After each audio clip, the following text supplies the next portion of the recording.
బుక్క చుక్క పెట్టుకుంది సీతమ్మ సీతమ్మ, కంటి నిండా ఆశలతో మా సీతమ్మ.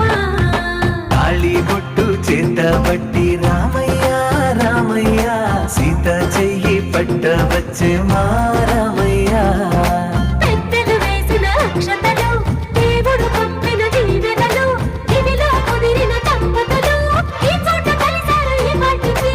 ఆటలు పాటలు వేడుకలు, మాటకు మాటలు అల్లరులు, తీయని గుట్టుల కానుకలు.